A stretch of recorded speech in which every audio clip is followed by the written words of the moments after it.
1910.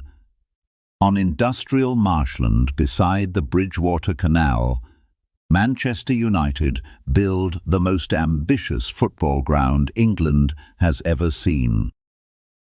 On the 19th of February 1910, 80,000 pour in for the grand opening.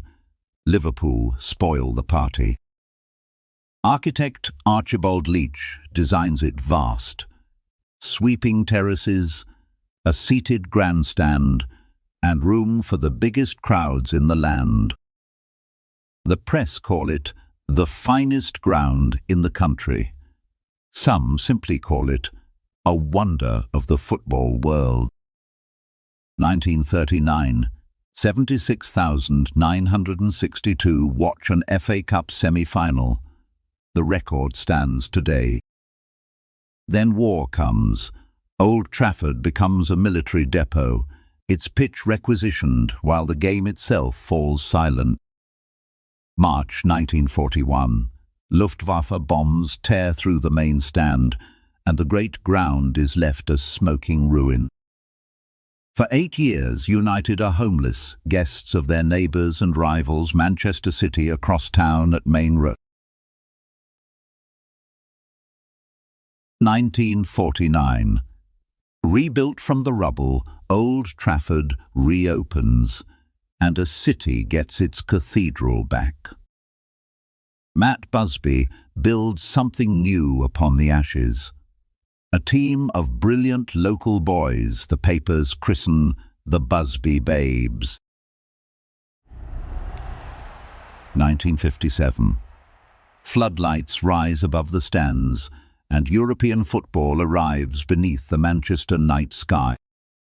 February 1958. Munich.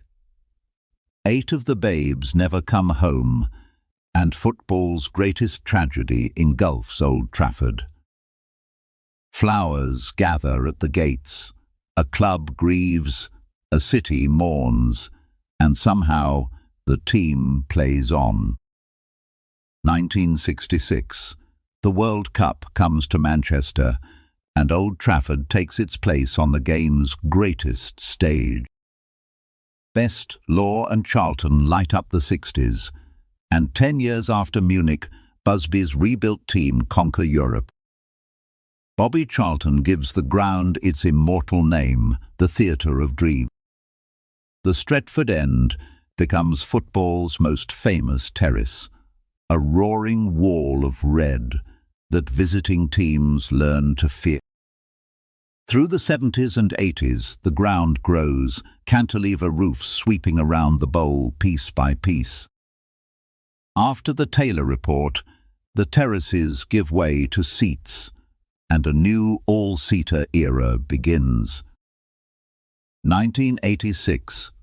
A Scot named Alex Ferguson walks through the doors. Nothing will ever be the same. The 90s bring a flood of silver. League titles, doubles, and the swagger of Cantona's collar. 1999. The treble comes home to Old Trafford, and 500,000 people line the streets of Manchester. The North Stand rises 3 tiers high, the largest single stand in British football. 2003. The Champions League final comes to Old Trafford as Milan and Juventus battle to penalties. 2006. New quadrants push capacity past 76,000, the biggest club ground in Britain. On match days, it holds a city's worth of noise, dwarfing every club stadium in the country. Outside, bronze keeps watch, Best, Law and Charlton, the Holy Trinity, facing their old stage forever. 2011, the North Stand takes a new name, the Sir Alex Ferguson Stand. 2013, after 26 years and 38 trophies, Ferguson waves farewell to a full house. 2016, the South Stand becomes the Sir Bobby Charlton Stand, honouring the man who named the theatre. But the old giant is ageing. Leaking roofs and creaking steel spark a question nobody wants to ask. 2025. The answer arrives. A brand new 100,000-seat stadium, the biggest in England. An umbrella of steel beneath 3 vast masts, with a new Stretford End for 23,000 voices.